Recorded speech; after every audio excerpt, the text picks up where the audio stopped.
Hi, Flo. Hi, Kevin. This is a session about trying to start a conversation around what you see in very productive people, trademark, versus like the reality in an effort to try and bring some transparency to the fact that like it isn't always as good as it seems. So my name's Kevin Lewis. I am director of You Got This, running this show. And Floor in the blazer, I've been told to point out. Look at the lovely blazer. Floor never I wears it. never wear a blazer. I want to point it out. Like It's, I put on a blazer specifically for this session. Consider it pointed out. I mean, obviously, I'm still wearing sweatpants underneath because I'm working from home. But like I'm business wearing on top. PJ shorts under like waist down. I'm glad we got that out of the way. There we go. Yeah. Flo is a staff developer advocate at Ivan. She's Microsoft MVP for developer technologies and a prolific meetup organizer, which means you're overcommitted like me. Correct. And so yeah, we wanted to we thought this would be a really nice session to where we're going to just have a chat. And just as a note, if it isn't, I said recording started, so it's recorded, which means we may not be like the Q&A isn't going to be like represented in the video, but we may well be in the chat. Maybe we won't be. If we are, we will make ourselves known I will at this be. point in time. Floor, talk a little bit about when we agreed to do this, your thoughts about like being good at your job versus work and so on, as like a scene setter for how we're going to start this. That's no pressure whatsoever, right? So this whole event is low pressure. It's fine. Like you and I were discussing a little bit, is that you might be good at your job. I mean, for me, depending on who you ask, I think I'm good at my job, but you might not be really good at work. And and with that I mean is you'll hear from people how they achieve inbox 0 all the time, and I'm at inbox 2000. Am I bad at work because I have so many unread emails? I don't know, maybe.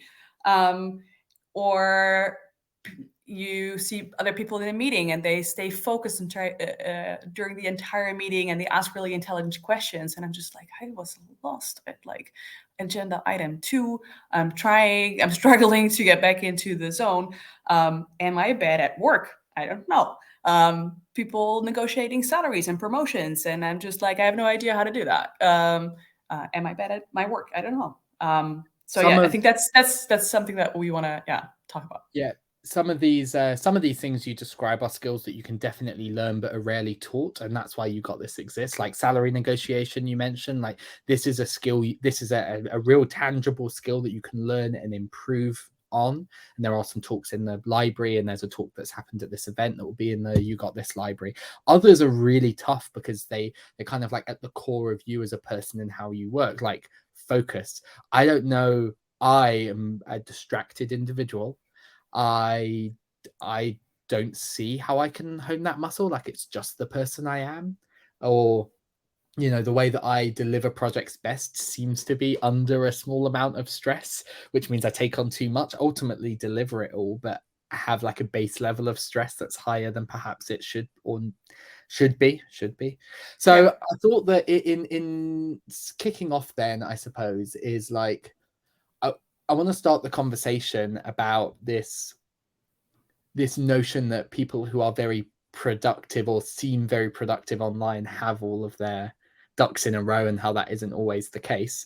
So I thought we could take some time to talk about like some of the projects that we have delivered as individuals that have received praise, like loved or appreciated or successful in what they're trying to achieve, and maybe trying to look behind the curtain of some of those.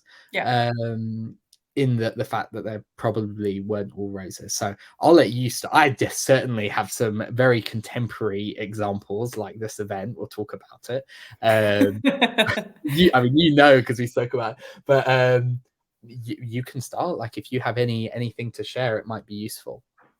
Yeah, and I think this goes a little bit for you and me both, right? Like being in developer relations, you have a very visible role, and you go to different events, and you're here, and then the next week you're there, and some of that is due to you submit a proposal to a CFP and you have no idea whether or not it will be accepted. So you send that proposal or different proposals to a lot of CFPs, and then suddenly you find yourself in a situation where a lot of them have been accepted. And some people will call that a luxury problem. Like, what are you whining about? It's wonderful. Like, apparently people love you. They want to hear from you.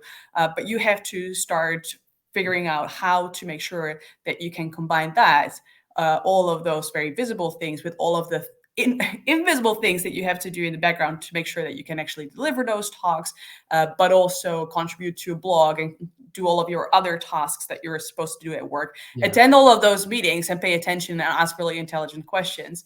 And then also for me personally is I'm a single mom. And so I also need to figure out where will my child be at the point where I need to travel to XYZ city, and when stuff happens at school, and I get messages while I'm at the conference or just about to go on stage, like, how do I deal with that? And so I hear you when you say there's always this sort of like constant level of stress, or this little voice in my head is like, oh, there's all of these things that you still need to take care of, and like, better not forget about that one thing, because that's gonna ruin the whole little thing that you've got planned out for yourself. So yes, totally hear that, like a little bit of constant level of stress. And it's really hard to sometimes explain this to other people in your family or whatever, where they're just like, why are you so tied up all the time? And why do you talk so fast? I notice that I'm doing it right now. Yeah, you're getting it out because you don't know what's going to happen in 5 minutes. I mean, this might be a very specific issue for like our discipline as developer relations practitioners, but you fire off a lot of pieces of work at the same time, and not all of them will land by design, like submitting talks to conferences. And so you can take, like, you don't have to necessarily consider the implication of them being accepted, because there's a good chance they won't be when they all are. Oof, that's difficult. One of my key things, like my personality traits, I suppose, is like, I will deliver what I say I will deliver, come hell or high water. But there is always a cost. There is always a cost to delivering anything, whether it goes well and it's just the time you attribute to it. But when things start to go a little wrong, like, suddenly I feel the need to deliver. That's very important to me, and I don't think I'll shake that.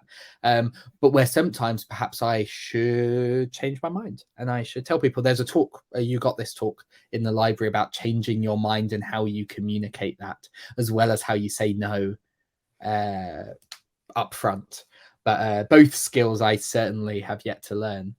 A great example, as I have implied, this event has not all been roses in the run-up. You got this is mostly just me. I have people help me out with bits here and there, but like, I'm the person who puts it together more or less beginning to end. And this conference has run several times before, never quite at this scale. Perhaps that was part of the challenge. And in the period between kicking it off in, say, June last year and today, some things have happened. I've moved internationally, also into a country where I don't really know how everything works. I'm having to navigate all of that. I suddenly had to find a new job, which had implications on my childcare, which was grueling. In fact, just these things alone pushed the things that I scheduled to happen months ago to just the last few weeks. And hopefully this event is still running and everyone's happy and we're nearing the end and no hiccups really have occurred that impact the event too greatly. But behind the scenes, huge human cost in the end. I've definitely learned some lessons around, like, I think I need to bring in some help, and I am addressing that.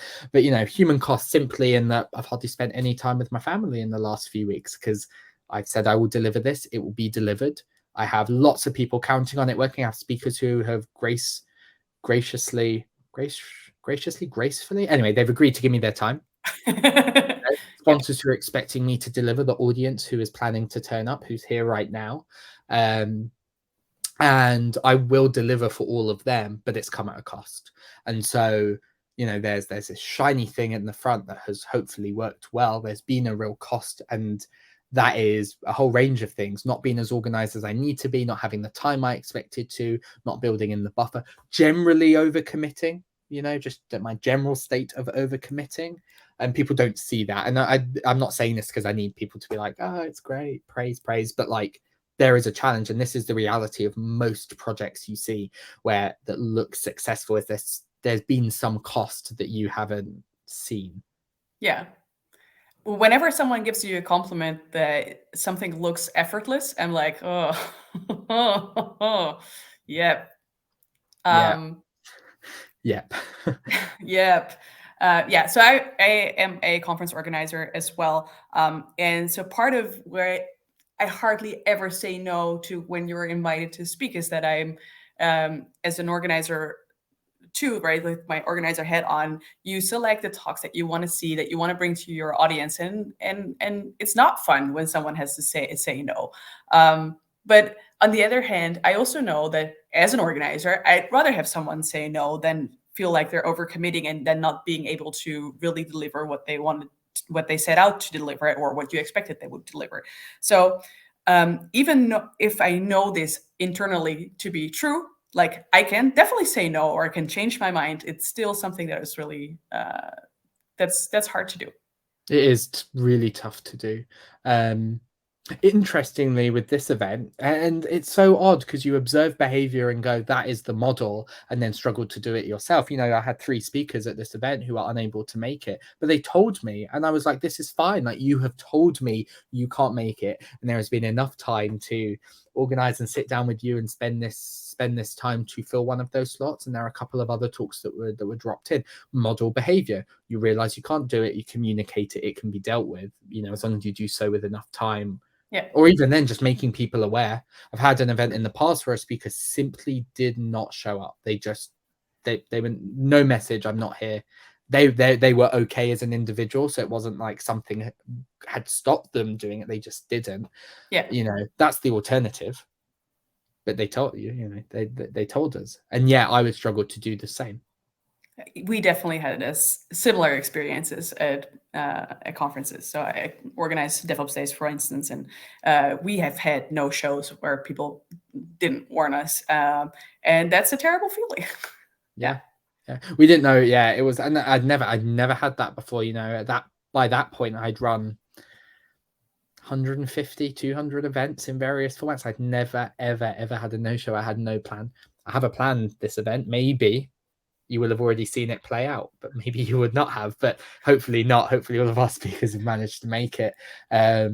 Now there's a plan in place, but I literally didn't even know how to respond in the moment. It was a tough half hour, but it was fine ultimately. I think that's another thing that's important is like bit of a reality check. The world keeps turning. And I've said this to all of our speakers during their tech checks. Like, it doesn't matter. You know, people are worrying about the lighting. People are worrying about how their video's framed. And I say to them, like, I don't care. Like, if you want to spend the effort, if it makes you feel good and you feel confident, do it. But as the organizer, some organizers really care about the most polished version of the event they can. For me, I say, well, people are here to learn the skill as long as they can hear your voice. So audio matters. As long as they can hear your voice and you've turned up and you deliver some content that you promised to, I don't care about the rest. Yeah. Even if your camera stops working, totally fine. Yeah, your internet has a hiccup and, you know, it breaks it in the middle and we have to kind of go back a few minutes. Doesn't matter. Like, the world keeps turning. This is probably another thing. There are very few industries or contexts where like your work failing matters really. Yeah. It throws people off though, so that can be. Yeah. But I just mean that, like, I'm using that as an example of where I have told people that, but I struggled to do it myself. You, like, you struggle to implement it yourself. That's what I if think this that's event, what if this event just failed? What like failed as in like something has happened and a block of it didn't go out as planned. The world keeps turning. Like, it will be fine. I will find a way to get this content to you at a later point. No one's dying as a result. No. Hopefully that wouldn't have been the reason if it had happened. Yeah, it's just interesting. It went really dark real quick. I don't know what happened there. This is me. Welcome. This is being recorded 2 days before, or three days before this particular talk is being shown. For context, we are in the end game. There's still a good list of things to do, but we'll get it done. This is where I'm at. This is me. This is the authentic me. Hello. I'm glad we're getting all of you.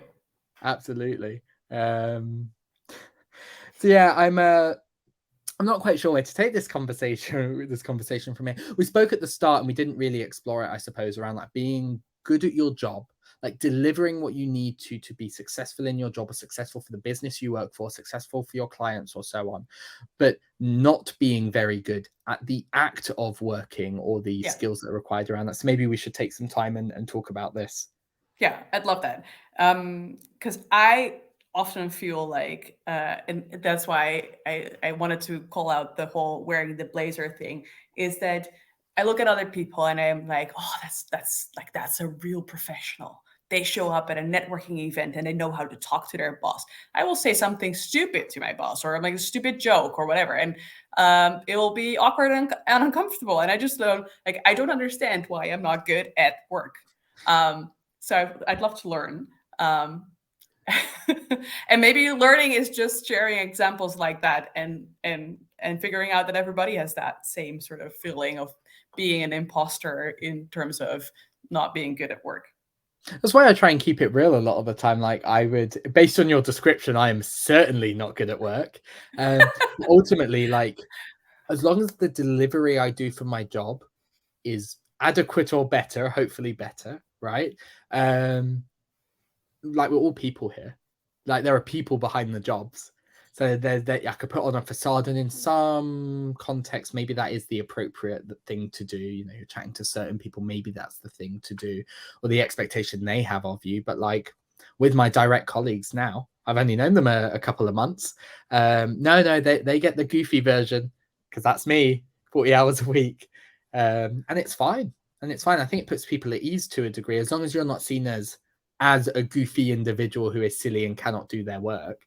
Yeah, there's a line, like it's fine. Then you're good at the job. That's what you're being paid to do. Yes, but I also think that a lot of those peripheral sort of matter. Like I can still deliver on a project, but people can see that I'm not great at time management, and that my time management is basically like it's either now or not now, and there's not a very elaborate planning that goes into stuff. And I will try, but it's not how I operate, and so that's really hard to sort of keep up. And I'm saying keep up because you actually sort of only want to keep that up to make other people feel confident that you will actually be able to deliver in the end. Yeah. It's not because I need the time management, because I know that it's not going to work for me. I need that tiny little level of stress, like you said, or sort of a level of inspiration even. So it can be done way ahead of time if I feel like that's the one thing that I want to do right now. So it's not like it doesn't mean that I'm a procrastinator. I don't think I am, at least. But it makes other people feel comfortable if they feel like you've got a plan and you've got it figured out. And maintaining that image of I've got it figured out is something that is difficult. I feel like that's the common thread between all of these little snippets of conversation we've had, though, which is around this perception versus reality. And you know, you want to put out the best perception you can, or you want people to perceive you in the best way possible for many reasons, to feel confident in your ability to deliver, to feel like you are productive and you know and always doing something, relentlessly visible, however you want to frame it in whatever role you're doing. But the reality is not always that. And maybe there's maybe we move on to talk about like the how you reconcile these two realities in a way that doesn't like destroy your soul, because you can only pretend to be something you're not to a point, before that expectation breaks. And perhaps even putting up a facade and then breaking that expectation makes the reality worse in the way that it seems. You were Yeah, really good at that, and now you're not. Actually, I was never really good at it. I just looked good at it. yeah. Yeah. But sometimes you can explain this to others, right? Because I have people that look at that then again. So I look at people and think, oh, they got it figured out, and I'll have people that look at me and think, oh, she has it figured out. And sometimes it's really good to talk to that last group and be like, well, actually, like in order to, for instance, stay focused during longer meetings, I will have something to keep my hands occupied. Because if I don't have my hands occupied or feeling like I'm doing something that is working towards some sort of goal, but I need to stay sort of focused on the meeting too, because otherwise I will just open another window and then like start triaging my emails because I'm at 2,000 unwritten emails. And I can't actually multitask, not at all. So I shouldn't go to the other Yeah, extreme. I'm Yeah. the same. No, sorry, please go ahead. Yes, I'm No. nodding. I'm vigorously nodding. So something I do is I do a lot of knitting, and this can be done off screen, right? Because if I'm knitting here, you wouldn't even see it, and I would still be sort of paying attention because I don't actually need to look down. If I'm doing some sort of like very basic pattern, I'm creating stuff like my whole family is just drowning in scarves, right? Like there's just too many scarves and hats and whatever that they get from these meetings where you need to sit in and you need to pay attention. You don't necessarily need to present something yourself, but you need to be there mentally. Yeah. And otherwise, if I wouldn't have something to keep my hands occupied and feel like I'm doing something that is also somehow productive in a way, that's just a really hard time for me. Yeah, there's something interesting that I thought about while you're talking about meetings, which is my new manager, who I'm really like getting along with. I like their style. They created what they called an operating manual that they showed me at the start, and I mimicked it. I not his exactly, but the idea of creating one, and I published it. It's on my blog, and it's about your personal work style, your communication style, how you prefer to do things, so people kind of know what to expect coming in. And one thing that was interesting is in his, I distinctly remember there's a section of like what do I expect of you, and one of them was like, in meetings I expect you to be in the meeting, no like doing things on the side, no. What have I been doing? Exactly that, because I literally can't not do that. Like I am taking in what's being said, but I also know that like for some meetings I don't have to be fully 100% there. I need to be ingesting kind of low levels of information. So we'll be doing other things, but I'm also acutely aware of this breaking of expectations. So I will write things. And I just thought about it now. I've not really actively thought about it, but I won't hit enter and send it until the meeting's over, which is kind of funny.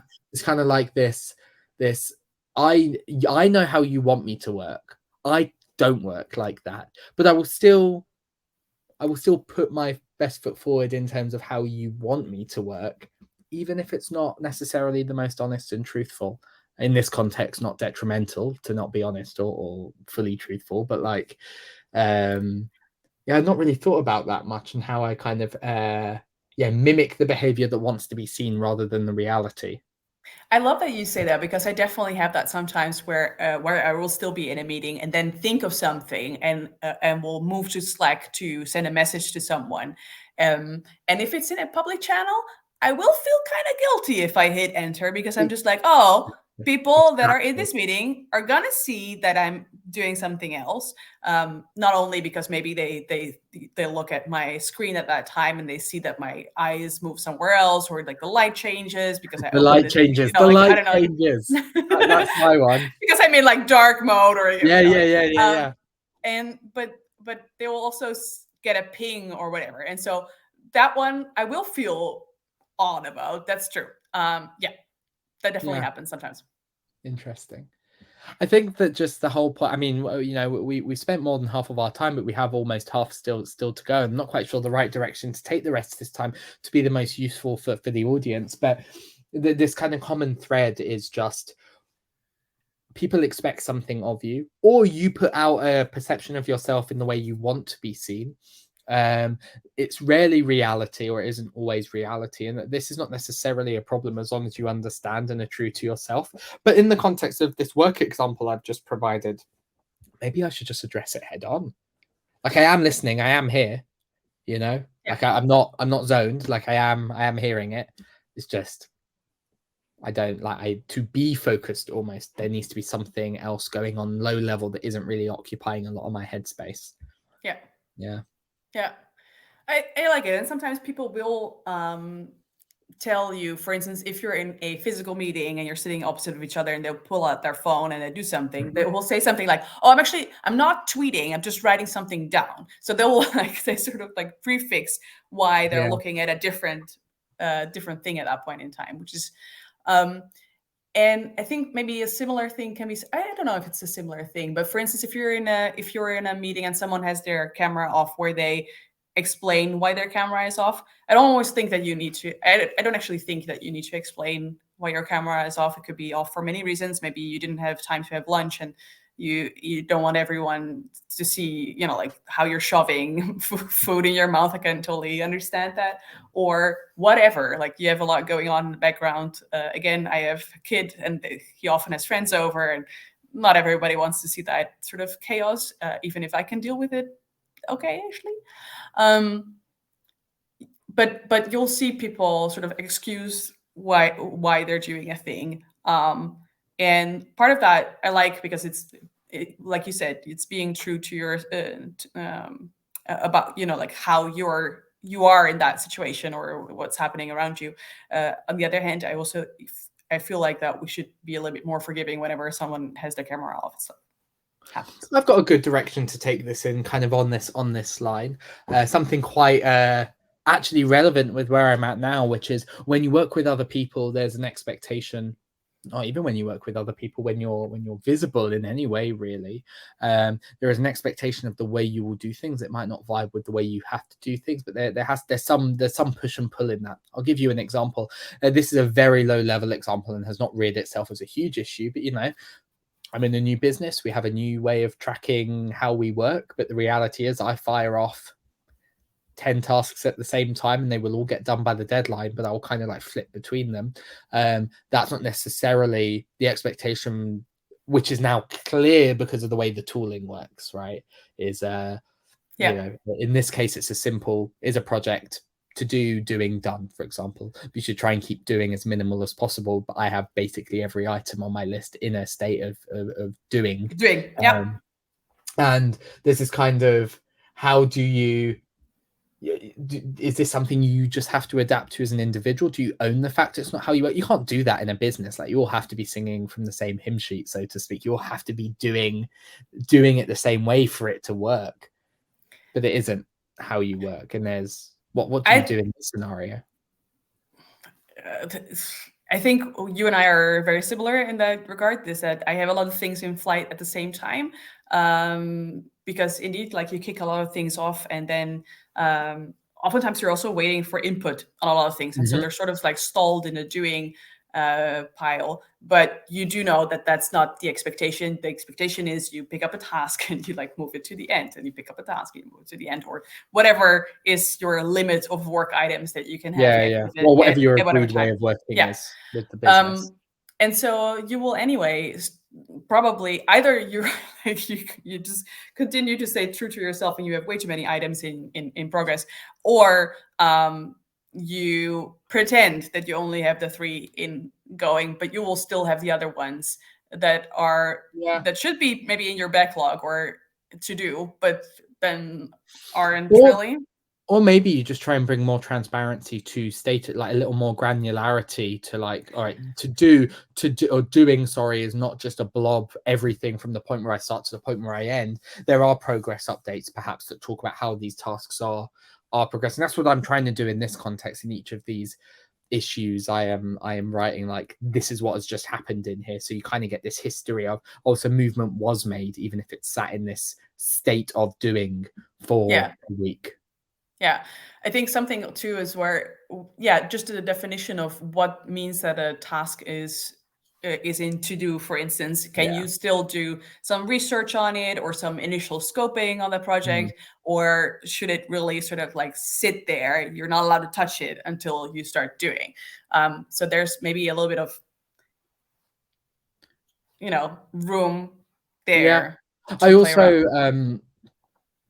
also I also think for people in certain industries who are joining us, for engineers who are joining us, perhaps, it is less typical you'll be firing 10 things off at the same time. It will be more typical that you focus on a task till it's delivered and you move on. And I imagine that's the case in other lines of work too. And maybe we are somewhat outliers in the overall group we have watching us, in that we do fire off 10 things at a time.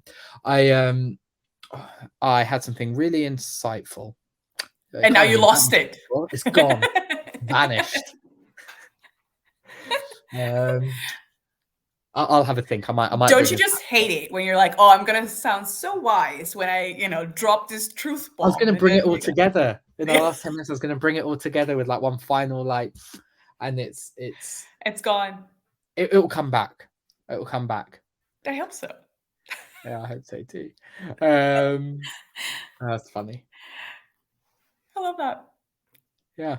Oh, no, I'm relying on you to keep us going while I'm working on that in the background and going, what was it? What did we speak about? We spoke about being true to yourself, working on multiple things at a time, and as an example of just breaking the standard expectations for how things are done, how you might mitigate that.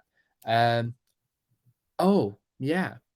So maybe we can round this out with yes, I remember I was going to take it. Maybe I over-egged how insightful it was going to be. One other thing that's the case, this is me now going into it, so I've got it. Don't play it down now. No, my amazing insight. No, the other thing that's okay is that tasks might just completely fail. Projects may completely fail to get off the ground. Your experimentation, your little hobby project, your whatever, can just fail and never make it out the door, or make it out the door and be 69, 89. Is that what it's called? You take something off the menu. I don't know. Whatever. It can be noped out of existence. I did exactly this. I set up a small paid Discord community for developer event organizers. It only ever had a very small group in it, but there were some commitments in that delivery, which, being the person I am, as we discussed, I did a monthly event, a resource library for this group, and it never had enough people in it to kind of really kick off as a community / justify the time I was spending on it. So I ran it for 5-6 months, and then just made the announcement, look, it's going away, it's done now, and we'll wind it down respectfully to all parties involved. We'll give you the heads up, but and give you access to the resources that were created, but no more work is happening on this. And then it goes January 1st. This was a year ago now, I suppose. And that's also okay. That's not a failure. That's being respectful of your own time, because in the place of that, I can now bring up a new project, or I can spend more time with my family. Yeah, absolutely. And being very upfront about it is very important, not only for yourself, for whomever was involved in that project, but also for all of those people that are looking at you as a person that has it all figured out. That not everything works. I had a very similar experience too, like where it was a sort of a community that we created with all kinds of meetup organizers for Ruby and Python meetups in sort of the Eastern Europe type of area. And we would announce all of the different meetups that were taking place, because in the end, going by train to another city was trivial. And it worked a little, and then not a lot. And indeed, like you said, it doesn't justify the time that you spent on something like that if it's not really taking off, and that's too bad. But that's sometimes how it goes. And indeed, and it's not just that it also needs to make you happy. Like, it also needs to fulfill your personal needs. So another example is I ran an event a few years ago, and I believe wholeheartedly it was a failure in what I was trying to do, and I was not happy with it. Those who came along had a wonderful time. It really was a lovely event for them. They're happy. They would love for it to have happened again, but it just didn't do what I needed it to do, both in terms of the way I felt about it, and just the actual deliverable side of it. It just didn't really hit it for me, and so it's fine. It just never happened again. It was a one and done, and I can own that, and that's fine. I learned lots from it still. This is also fine to do. You don't owe anyone anything in this world. If you are building a open source project and it is no longer, you are no longer deriving joy or excitement from it, or personal, you know, or it's moving your career forward or whatever, as long as you're doing so respectfully and transparently, and in that context, maybe you find some path Maybe for. find another maintainer to take over. I mean, I was just using that as an example, Yes, right? But, you know, exactly. whatever it may be, it's okay for things to go away. It's okay to run an event that you intend to be an annual thing and only run it once and just call it there, which Yeah. is what happened in this case. That's cool. It's respectful and to yourself, because you can do more with that time. Yeah, I've definitely had instances where also from an outsider enjoying something that was then finished, but then hearing from organizers why they wouldn't do another event, you can also make peace with that, right? Like you can Mhm. understand why they couldn't afford, for whatever reasons, to spend their time on organizing things anymore, even if it brought you tremendous value. They don't owe you anything, but it's and they could have just stopped it without explaining why, right? But because that's their prerogative. But it is really great also for the people on the receiving end to understand why Yeah. maybe you shouldn't run something anymore. So we spoke about a lot. I'm going to try and sum up, and please jump in if you You're think gonna I've tie it all together. I love it. Yeah. I think we're gonna tie it all together. So we started by talking a bit about some of the projects we personally run that might have looked good to people, but really were not. I suppose we've kind of bookended it in the same way, but don't really that weren't successful or had some other cost to them that people don't see, and that everything isn't always perfectly delivered, polished, but sometimes messy and done last minute or not quite at the quality that the creator would have liked. But that, you know, that's okay, but you know, you need to appreciate it's not all what you see. It's the social media thing, right? People Yeah. aren't their social media profiles.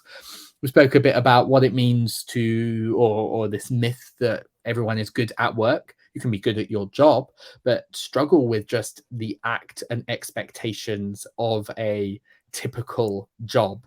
And how you handle that. You know, sometimes it's appropriate to be really forthcoming. Other times you might want to, you know, mask that behavior, I suppose. Play the game Uh, a little bit. play Yeah. the game a little bit. Is that appropriate always? Not, you know, do you have to? Do you feel the need to? You might not have to, but just, you know, people handle that in different ways. We spoke about some of our own experiences with that as well. We went on to talk about kind of and the way we kind of bookended this was we spoke a bit about like people's expectations and how it is people sometimes place unrealistic expectations on you, and therefore you place unrealistic expectations on yourself, where what you could instead be doing or considering is how you are just open, transparent, and honest, and stop doing things that that aren't doing it for you, whatever that may mean for a given project, and that is completely okay. I will link a few things in the description of this, or at the top of the transcript, I suppose, for this talk in the talk library. There is a talk called Changing Your Mind. There's a talk about how and when to say no.